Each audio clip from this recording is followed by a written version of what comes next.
My journey did not start under bright lights. It began on a small farm in Kosciuszko, Mississippi. I was born into a world of poverty. Life was simple, but it was also very hard. I lived with my grandmother, Hattie Mae Lee. She was a strong woman. She taught me how to read before I was even 3 years old. We didn't have much money, we didn't have many things, but we had words, we had stories. My grandmother would take me to church. I would stand up and recite Bible verses.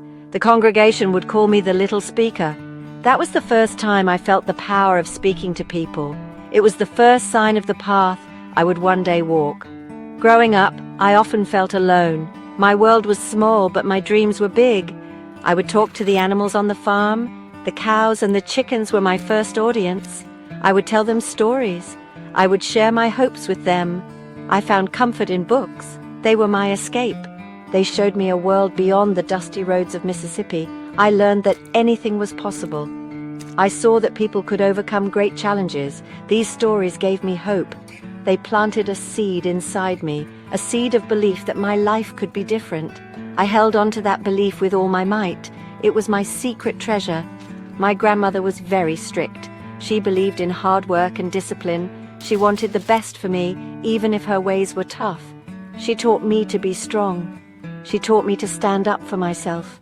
These were lessons I would need later in life. When I was 6, I moved to Milwaukee to live with my mother. It was a big change from the quiet farm. The city was loud and confusing. I faced new and difficult challenges there. It was a time of great pain and sadness in my young life. I experienced abuse that no child should ever have to endure. It tried to steal my voice.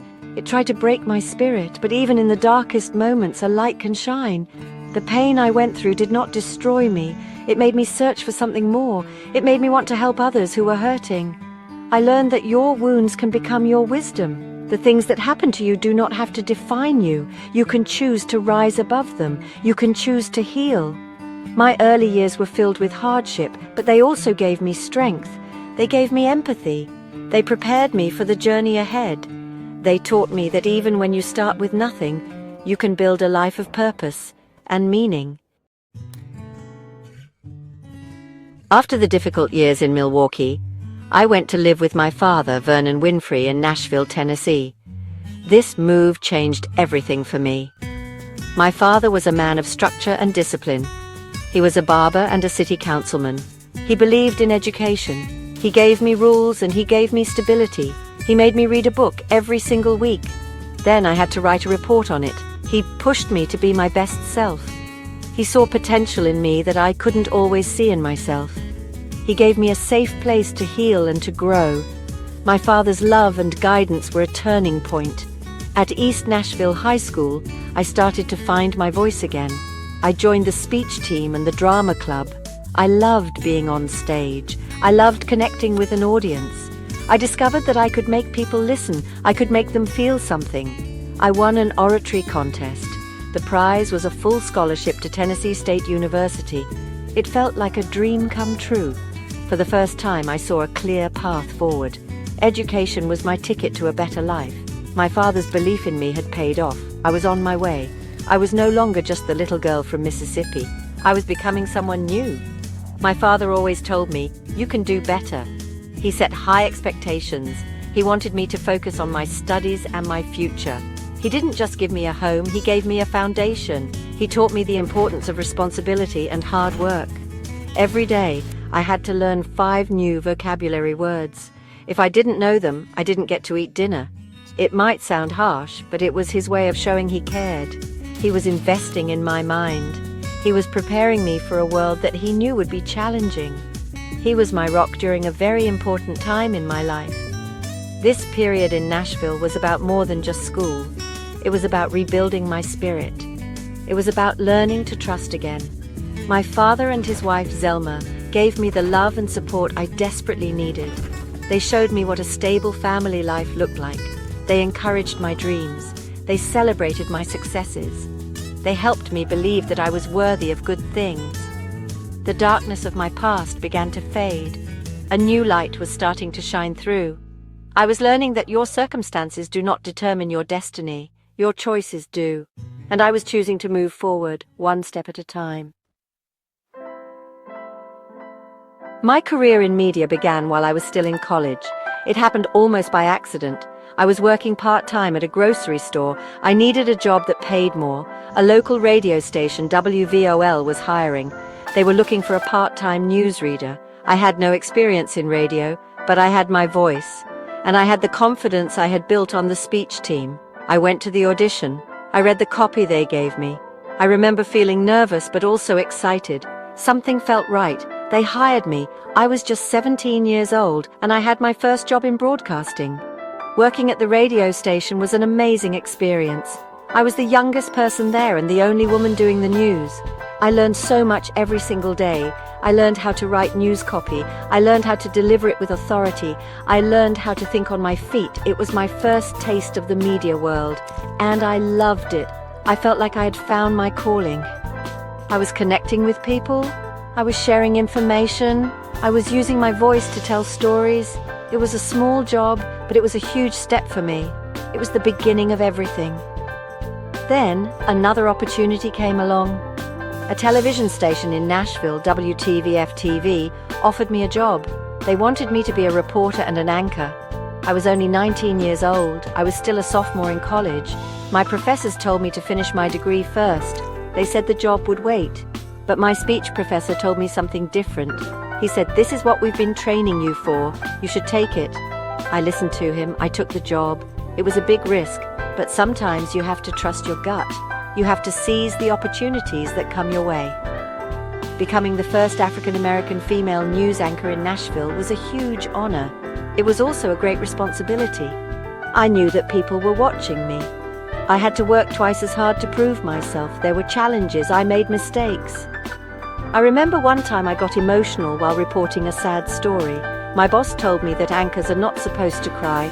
He told me my job was to report the news, not to feel it, but I couldn't help it. I have always been a person who feels things deeply. That empathy, which they saw as a weakness, would one day become my greatest strength. My journey then took me to Baltimore. I was hired to be the co-anchor of the 6 o'clock news at WJZ-TV. This felt like a big step up. It was a larger market. It was a more important job. I was excited for the new challenge. But things did not go as planned. I struggled in the role of a traditional news anchor. I felt like I was pretending to be someone I was not. As I said, I get emotional. When I covered stories about fires or families losing their homes, my heart broke for them. I couldn't just read the words on the teleprompter. I felt their pain. My bosses were not happy with my emotional delivery. They told me I was too involved in the stories. They said I was not objective enough. They eventually demoted me from the evening news. I was devastated. I felt like a failure. I thought my career in television was over. They moved me to a morning talk show called People Are Talking. At the time, it felt like a punishment. It felt like they were hiding me away where no one would see me. I thought my dream was dying. But what I didn't know was that this was not an ending. It was a new beginning. On People Are Talking, something magical happened. For the first time, I was allowed to be myself. I didn't have to just read the news. I could talk to people. I could listen to their stories. I could laugh with them and cry with them. I could be authentic. The show became a huge success. The ratings went up. People in Baltimore connected with me because I was real. I wasn't just a talking head on a screen. I was a person who cared. I was a person they could relate to. I had finally found the right place for my talents. This experience taught me a powerful lesson. What you think is your biggest weakness can actually be your greatest asset. My empathy, my ability to connect with people on an emotional level was not a flaw. It was my superpower. I learned that you have to be true to yourself. You cannot succeed by trying to be someone else. The universe has a plan for you. Sometimes a setback is really a setup for something better. My demotion in Baltimore was the best thing that could have happened to me. It put me on the path that I was always meant to be on. The path to my own show. After my success in Baltimore, I got a call from Chicago. A television station there, WLS-TV, had a morning show called AM Chicago. It was struggling in the ratings. They were looking for a new host. They wanted someone who could turn things around. They had seen what I did with People Are Talking. They offered me the job. Moving to Chicago was a huge decision. It was a much bigger city. It was a much bigger market. I was honestly pretty nervous, but I knew I had to do it. This was my chance to see if my style of hosting could work on a bigger stage. I arrived in Chicago in 1984. From the very first day on AM Chicago, I just knew I was home. I used the same approach that had worked in Baltimore. I was open. I was honest. I shared my own struggles and my own vulnerabilities. I talked about topics that other shows were not talking about. I wanted to create a space where people felt safe to share their own stories. I wanted the show to be more than just entertainment. I wanted it to be a conversation. I wanted it to be a place where we could all learn and grow together. The people of Chicago responded in an amazing way. Within just a few months, AM Chicago went from being last in the ratings to being #1. We were beating the Phil Donahue show, which had been the top talk show for years. It was honestly unbelievable. The station executives were thrilled. They saw that we had something special. They decided to give the show a new name. They decided to give it my name. In 1986, AM Chicago was renamed The Oprah Winfrey Show.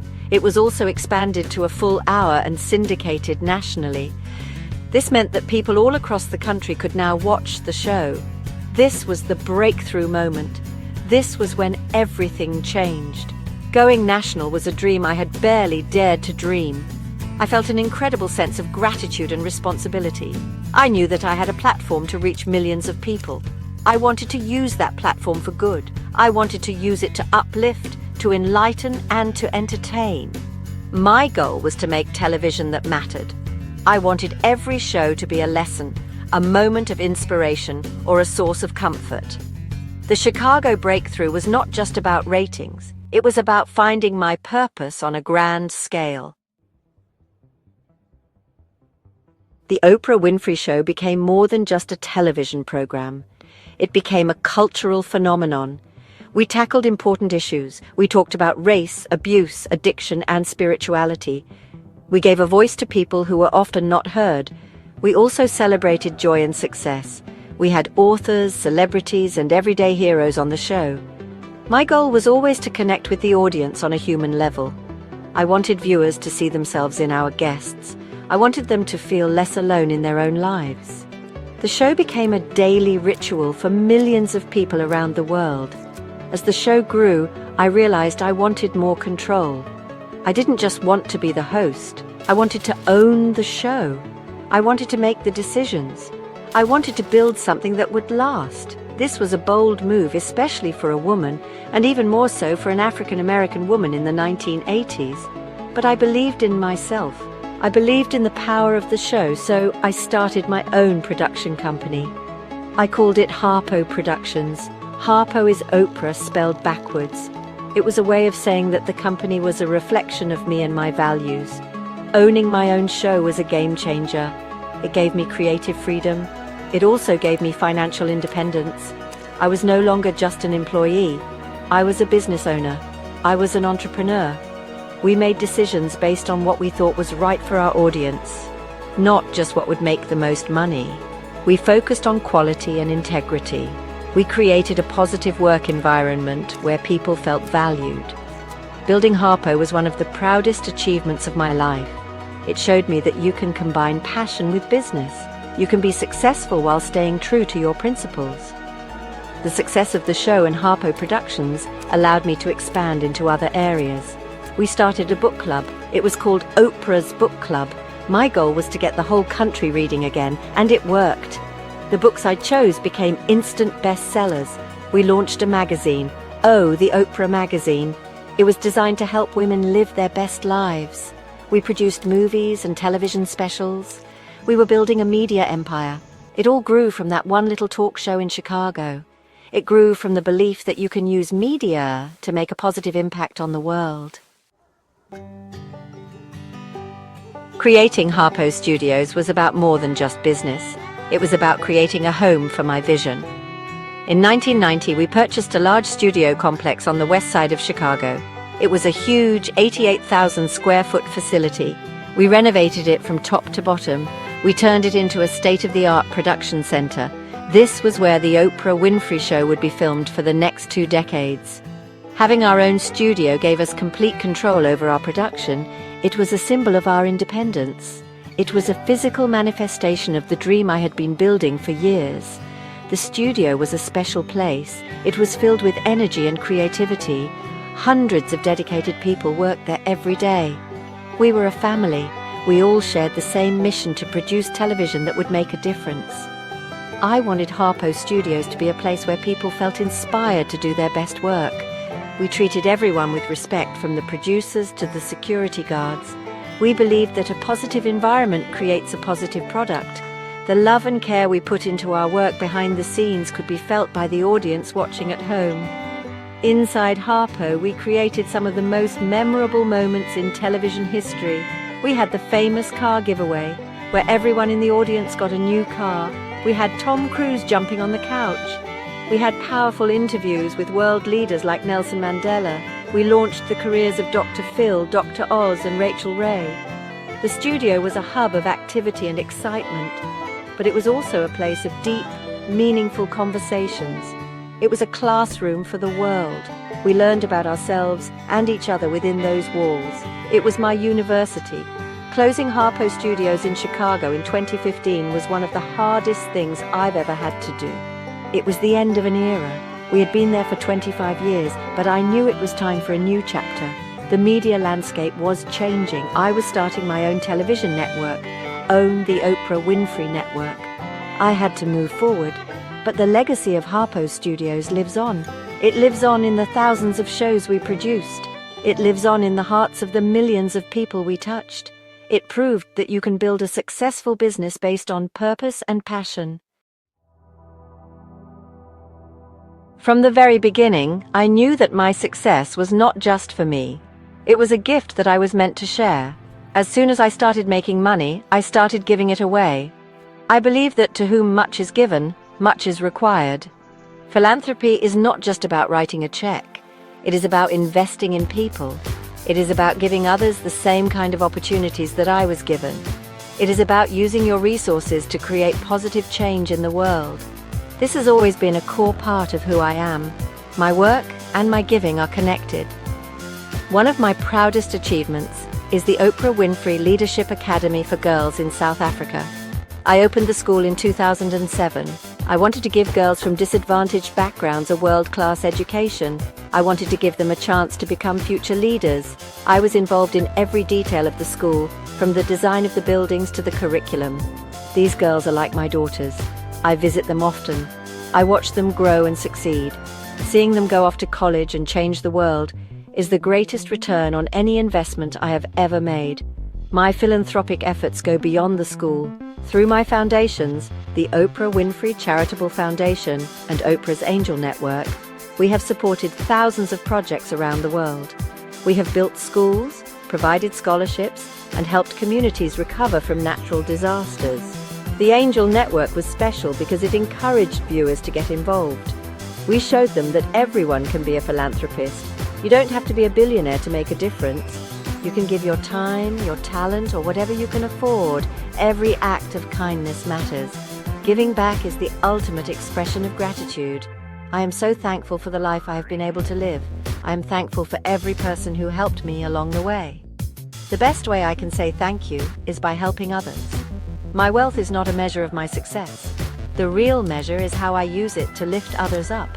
I want to leave a legacy of generosity. I want to inspire others to open their hearts and their wallets. The joy you get from giving is far greater than any joy you can get from receiving. It is the true path to a fulfilling life.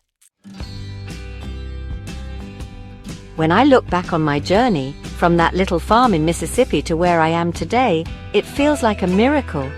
But it wasn't magic. It was built on faith, resilience, and hard work. It was built on the belief that I could create the life I wanted. My legacy, I hope, is not just about the shows or the businesses. I hope my legacy is a message of possibility. I want people to look at my life and know that they can overcome their circumstances. I want them to know that their past does not have to dictate their future. You are the master of your fate. You are the captain of your soul. I believe I helped change the face of media. I showed that television could be a force for good. I brought conversations into people's living rooms that had never been had before. I proved that an audience was hungry for authenticity and connection. I showed that a black woman could not only host a talk show, but own it and build a global media empire around it. I hope I opened doors for others to follow. I hope I showed women, and especially women of color, that there are no limits to what they can achieve. Your voice has power. Use it. My greatest hope is that my story inspires you to live your best life. What is your purpose? What is your passion? What gifts are you meant to share with the world? Don't be afraid to dream big. Don't let anyone tell you that you can't do something. Listen to that still small voice inside of you. It knows the way. There will be challenges. There will be setbacks. There will be moments when you want to give up. In those moments, remember that every stumble is a chance to learn. Every failure is a stepping stone to success. The journey continues. I'm still learning, still growing, and still trying to be a better person every day. My work with the OWN Network, my book club, and my philanthropic efforts are all part of that ongoing journey. The goal is to continue to serve. The goal is to continue to uplift. My story is a testament to the power of hope and determination. It shows that no matter where you start, you have the power to write your own happy ending. So go out there and create the most magnificent life you can imagine. You are worthy of it. You are capable of it. Your time is now.